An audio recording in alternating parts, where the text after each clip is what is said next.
जिस देश में ओहदेदारों से ओहदे न संभाले जाते हों, जिस देश में जान के रखवाले खुद जाने ले मासूमों की, जिस देश के आदिल बहरे हों आहें न सुने मासूमों की, जिस देश में हाकिम जालिम हो सिसकी न सुने मजबूरों की, उस देश के हर एक हाकिम को सूली पे चढ़ाना वाजिब है। उस देश के हर एक जालिम को सूली पे चढ़ाना वाजिब है। मैं सिंध और पाकिस्तान की बेटी उम्मे रबा, आज मेरा ये वीडियो पैगाम आईजी सिंध पुलिस रिफत मुख्तार साहब के नाम है। आईजी साहब, मैं सिंध की वो बेटी हूँ कि जिसने अपने बाप, दादा और चचा का जनाजा एक ही दिन में उठाया। मैं 6 सालों से इंसाफ के लिए मारी मारी फिरती रही हूँ। मेरी जान को शदीद खतरा लाहक है।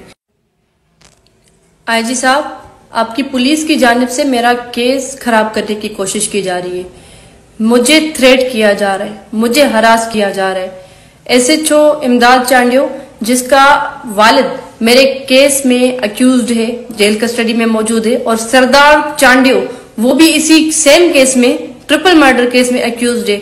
तो उसी एसएचओ को सरदारों के होम डिस्ट्रिक्ट में किसने पोस्टिंग दिलाई है? आप जरा इस पे गौर करें। आईजी साहब, मैं आप में उम्मीद रख के ये बात कह रही हूँ क्योंकि आप बात करते हैं अमन की, आप बात करते हैं कि एक चेंज आएगा। तो मैं आपसे ये बात करना चाह रही हूँ कि अगर आप अपनी पुलिस के इन भेड़ियों को नहीं पहचान पा रहे तो आप अपने डिपार्टमेंट पे पढ़ लें इन्ना लिल्लाहि व इन्ना इलैहि राजिऊन। अब फिर ये उम्मीद ना रखें, ये आप गुमान भी ना रखें कि कोई अमन हो सकता है, कोई चेंज आ सकता है। जब मैंने आपके डिपार्टमेंट से हाई ऑफिशियल्स से बात की है तो उनका ये कहना है कि ये कोई सियासी पोस्टिंग नहीं है।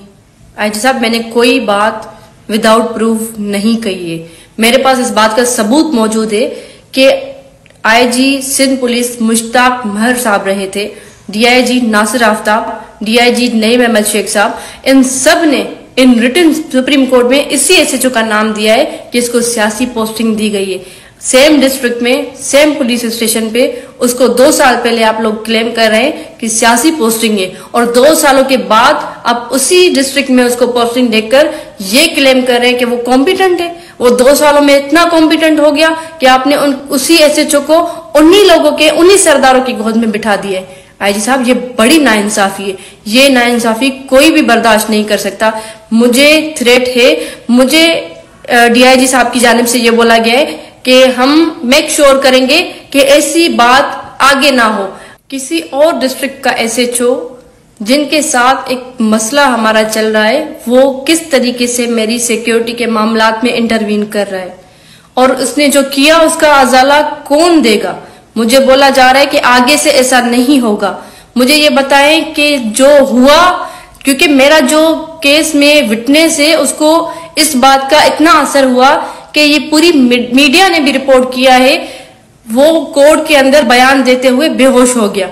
उसको इतना प्रेशराइज किया गया है कि एक अक्यूज का बेटा खड़े होकर हमारी चेकिंग करवाए, वो इंस्ट्रक्शंस दे पूरी पुलिस डिपार्टमेंट को कि आप इनकी इस तरीके से नहीं, इस तरीके से चेकिंग करें, या वो खड़े होकर हमें ये मैसेज दे कि ये सिस्टम इन कातलों, इन जालिमों के साथ है। तो ये बहुत नाइंसाफी है। आईजी साहब, इस चीज का नोटिस ले, अदरवाइज आप ये गुमान छोड़ दे कि सिंध में कोई अमन हो सकता है। मैं हैरान हूं कि मेरा केस इतना हाई प्रोफाइल केस है जिसको नेशनल, इंटरनेशनल मीडिया ने कवर किया है। इस वाकये में आईजी सिंध पुलिस की सुप्रीम कोर्ट तक पेशियां होती रही हैं। उसके बावजूद भी मेरे साथ ये सब किया जा रहा है कि एक एसएचओ के खिलाफ कोई कार्रवाई नहीं हो सकती। तो मैं क्या उम्मीद रखूं कि मैं यहाँ पे महफूज हूं? मैं क्या उम्मीद रखूं कि जागीरदारों के खिलाफ कोई कार्रवाई हो सकती है?